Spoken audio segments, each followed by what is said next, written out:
સુરતમાં જે રીતે વરસાદ પડ્યો, આમ તો વધુ વરસાદ હતો અને એના કરતાં વધુ લોકોની હાલાકી, પાણી ભરાવાની સમસ્યા અને પછી નેતાઓ ગાયબ, તંત્ર ગાયબ, તંત્રની ભજીયા પાર્ટી, આ બધી વસ્તુઓ ચિંતાનો વિષય રહ્યો. વિપક્ષ એટલે કે આમ આદમી પાર્ટી અને કોંગ્રેસે આને મુદ્દો પણ બનાવ્યો. પણ ડેપ્યુટી સીએમ હર્ષ સંઘવી પોતાના વિસ્તારમાં પોતાની લોકપ્રિયતા અને સરકારની કામગીરી બતાવવા માટે તેમણે જાતે બીડું ઝડપ્યું. અલગ અલગ વિસ્તારોમાં ફર્યા, લોકોનું જે રોષ હતું તે શાંત પાડવાનો પ્રયત્ન પણ કર્યો. તેમના ફોટા વાયરલ થયા. ફોટા વાયરલ તો ઠીક છે, પણ તેમાં કેટલાક લોકોએ પ્રશંસા કરી તો કેટલાક લોકોએ તેમની ટીકા પણ કરી. સ્વાભાવિક છે, પણ જે લોકોનું નુકસાન થયું છે તે તમામ લોકો પોતાની વ્યથા સોશિયલ મીડિયા ઉપર નાખી રહ્યા છે, તંત્રને ઘેરી રહ્યા છે. એટલે જે ફાંકા ફોજદારી હતી હર્ષ સંઘવીની તે ઓગળી ગઈ. તેની અસરકારકતા, ભલે તેમણે પેડ પ્રમોશન કરાયું હોય, પોતાનો PR કરાયું હોય સોશિયલ મીડિયામાં, પણ તેની અસરકારકતા ઘટી ગઈ. સુરતમાં નારાજગી અવશ્યપણે દેખાઈ. નમસ્કાર, હું છું ચિંતામણી પુત્ર અનિલ પટેલ. સ્વાગત છે આપનો મારા કાર્યક્રમમાં. આવો સાંભળીએ કઈ રીતે લોકોની પીડા છે અને કઈ રીતે જે વખાણ જે છે સોશિયલ મીડિયા ઉપર કરતા એના વિડીયો પોસ્ટ થઈ રહ્યા છે એ પણ આપણે જોઈએ હર્ષ સંઘવીના, અને લોકોની પીડા પણ જોઈએ. આવો જોઈએ. મારું નામ ગઢિયા મહેશ છે. હું વરાછા રોડ યસ પ્લાઝા કોમ્પ્લેક્સમાં એક નાનો વેપારી છું. સુરત મ્યુનિસિપલ કોર્પોરેશન અને સિડકોના ભ્રષ્ટ તંત્રના હિસાબે અને ભ્રષ્ટ અધિકારીઓના હિસાબે આજે અમારું સુરત શહેરના નાના મોટા વેપારીઓને કરોડો રૂપિયાનું નુકસાન ગયેલ છે. અને આ નુકસાન પાછળ ફક્ત અને ફક્ત સુરત મ્યુનિસિપલ કોર્પોરેશનના ભ્રષ્ટ અધિકારીઓ છે મારા હિસાબે. અને મારી સુરત શહેરના તમામ વેપારીઓ અને એમના પરિવારોને નમ્ર અરજ છે કે તમે લોકો આ ભ્રષ્ટ અધિકારીઓ અને એમના પરિવારોને સ્ટીલના કીડા પડે એવી દિલથી મહાદેવને પ્રાર્થના કરજો, જેથી કરીને એ લોકો ઝડપથી મરી જાય અને ભવિષ્યમાં એમના હિસાબે, એ ભ્રષ્ટ અધિકારીઓના હિસાબે સુરત શહેરના કોઈ લોકો હેરાન ના થાય. અને સુરત શહેરના ખાસ કરીને અમારા યસ પ્લાઝામાં જે આ બ્રિજ નિર્માણનું કામ જે ચાલુ છે, છેલ્લા 3 થી 6 મહિનાથી અમે લોકોને અસંખ્ય મૌખિક રજૂઆત કરી છે. એ ભ્રષ્ટ અધિકારીઓ અહીંયા આવે પણ અમે ઉગ્ર રજૂઆત કરીએ તો એ લોકો વરાછા પોલીસને બોલાવી લેતા હતા અને પછી અમને લોકોને વાતોમાં લઈને કે અમે કરી દઈશું, આમ છે, SMC સિડકોને કહે, સિડકો SMCને કરે. અને આજે એ લોકોની ગંભીર બેદરકારીના હિસાબે અમારું યસ પ્લાઝા કોમ્પ્લેક્સ જે કોમ્પ્યુટર, લેપટોપ, CCTVનું હબ છે, અહીંયા મોટા પ્રમાણમાં હોલસેલરો છે, એ દરેક લોકોનો માલ 100% નષ્ટ થઈ ગયો છે. જેવી રીતે ડેમ તૂટે અને પાણી આવે એવું 15 થી 20 મિનિટમાં સંપૂર્ણ યસ પ્લાઝાને જળબંબાકાર થઈ ગયેલ છે. અને આ વરસાદી ડ્રેનેજ વોટરની જે લાઈન આવે એમાં ભંગાણના હિસાબે આ થયેલ છે. બાકી સુરતની અંદર અને અમારા યસ પ્લાઝામાં કદાચ 1 કલાકની અંદર 20 ઇંચ વરસાદ આવે તો પણ પાણી ન આવે. તો વરસાદી ગટર લાઈન આ લોકોએ ચાલુ રાખી હોતે તો આ બ્રિજના નિર્માણના હિસાબે એ ગટરો આજે પણ તમે અહીંયા જોઈ શકો છો સીલ કરેલી છે, કારણ કે અંદરથી ભંગાણ થઈ ગયેલ છે. હર્ષભાઈ સંઘવી સાહેબ, અમારા રબારી સાહેબ અને ખાસ અમારા સુરત શહેરના બાહોશ યુવા કોર્પોરેટર સાહેબે અમારી ખૂબ મદદ કરી. ગઈકાલે હર્ષભાઈ જોડે ચા પીધી અને આનંદ થયો. અને આજે હર્ષભાઈએ અમને સર્કિટ હાઉસ ખાતે સંકલન કરીને અને ખૂબ દિલથી અમને લોકોને ફરી પાછું એવું કીધું છે કે ઝડપથી વેપારીઓને અમે વધુમાં વધુ મહેનત કરીને એક સારું પરિણામ આવે એવું કરીશું. વધીને વીકની અંદર મને લાગે છે કે આ કામ થશે. ખૂબ ખૂબ આભાર હર્ષભાઈ, ફરી એકવાર.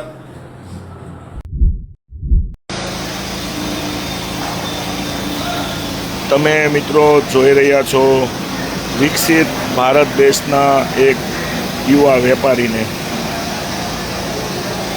જે ભારત દેશને આપણા માનનીય આદરણીય પ્રધાનમંત્રી શ્રી નરેન્દ્રભાઈ મોદી સાહેબ વિશ્વગુરુ બનાવવાની વાત કરી રહ્યા છે. એ આ ભારત દેશનો વેપારી ફેસબુક લાઈવના માધ્યમ દ્વારા આપ સૌને આ ભારત દેશના વેપારીની હાલત જણાવી રહ્યો છે.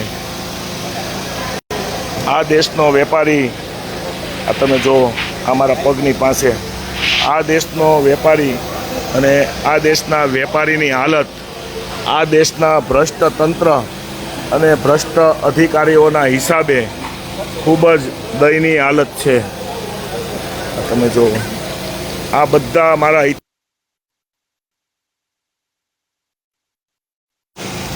મારા હિતેચ્છુઓ મિત્રો 2 દિવસથી રાત દિવસ જોયા વગર મારા માટે થઈને અહીંયા મહેનત કરી રહ્યા છે.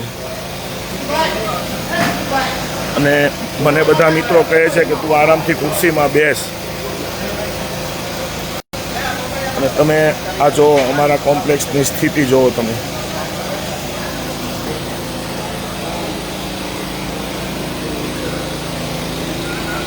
આ આખું માર્કેટ ગુજરાતનું સૌથી મોટામાં મોટું કોમ્પ્યુટર, લેપટોપ, સીસીટીવી કેમેરાનો હબ છે.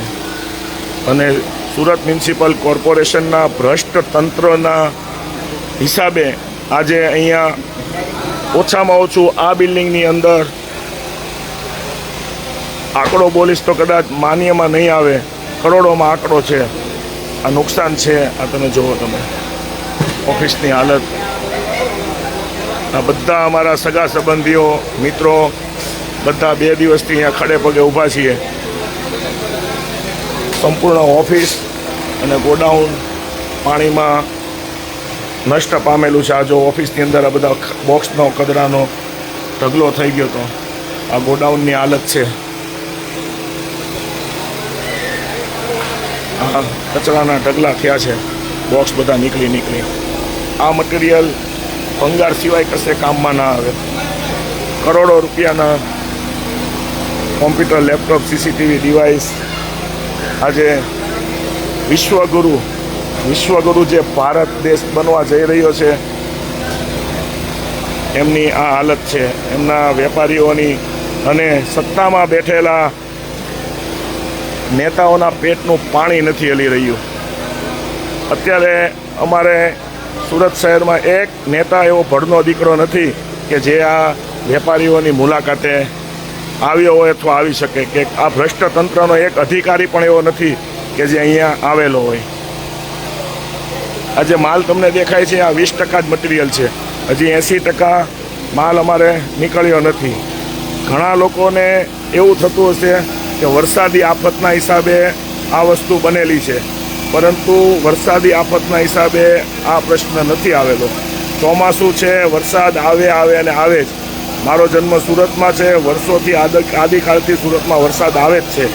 પરંતુ આજે વિનાશના નામે જે વિકાસ થઈ રહ્યો છે, સુરત મ્યુનિસિપલ કોર્પોરેશન અને સિડકો કંપનીની મિલીભગતથી જે વરસાદી પાણી નિકાલ માટેની જે ડ્રેનેજ લાઈનો છે એ સુરત શહેરના મોટાભાગના વિસ્તારમાં સંપૂર્ણ નષ્ટ થઈ ગઈ છે. અને એમના હિસાબે વરસાદી પાણીનું યોગ્ય નિકાલ નથી થયું. અને આજે આ ભયંકર વિકરાળ પરિસ્થિતિ તમે લોકો આ દ્રશ્યમાં જોઈ રહ્યા છો. અને આ દ્રશ્યની પાછળ, આ જે ભયાનક દ્રશ્ય છે એમની પાછળ માત્ર અને માત્ર સુરત મ્યુનિસિપલ કોર્પોરેશન, SMC અને સિડકો કંપનીનો ખૂબ જ મહત્ત્વનો ફાળો છે. ભ્રષ્ટ તંત્રને હિસાબે આજે આ જો આ સવારથી ઓછામાં ઓછો 200 વખત આ રીતે કચરો કાઢેલો છે. ઓછામાં ઓછો 200 વખત કહું છું. 1 by 1 એક પછી એક મિત્રો, 2 વાઇપર. આજે સુરત શહેરની એવી હાલત છે મિત્રો, સુરતમાં સાવરણા નથી મળી રહ્યા. વાઇપરને સાવરણા પૂરા થઈ ગયા છે. સુરત શહેરના તમામ વેપારીઓને આ લોકોએ બરબાદ કરી દીધા છે. અને હવે જોઈએ છીએ આ લોકો વળતર આપે છે કે નહીં. આ ભિખારીના પેટના હલકીનાઓ છે, એટલે આપવા માટે તો આવેલા જ નથી, લેવા માટે જ આવેલા છે. એટલે આ કોઈ આપશે નહીં. આ જુઓ તમે, અમારી ઓફિસ છે.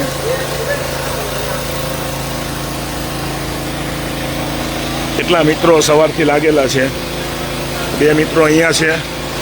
3, 4, 5, 6, 7, 8, 9, 10 બધા મિત્રો અહીંયા લાગેલા છે. પરંતુ આ ભ્રષ્ટ તંત્રનો પેટનું પાણી નથી હલતું. ચાલો મિત્રો, બાય. વિડીયો વધુમાં વધુ શેર કરજો. અને દરેક વેપારીઓને નમ્ર અરજ કે તમે આ ભ્રષ્ટ તંત્રના પરિવારને સ્ટીલના કીડા પડે એમના માટે દિલથી પ્રાર્થના કરજો. હર હર મહાદેવ. તો આ સમગ્ર ઘટના અને બંને પાસાઓ ઘટનાના બંને પાસાઓ જોઈને આપને શું લાગે છે જરૂરથી અમારા કોમેન્ટ બોક્સમાં કોમેન્ટ કરજો. એ સિવાય અમારા નવા ઇન્સ્ટા આઈડી અને નવા ફેસબુક આઈડીને પણ તમે લાઈક કરો, શેર કરો અને ફોલો કરો. અત્યારે માટે બસ આટલું જ. નમસ્કાર.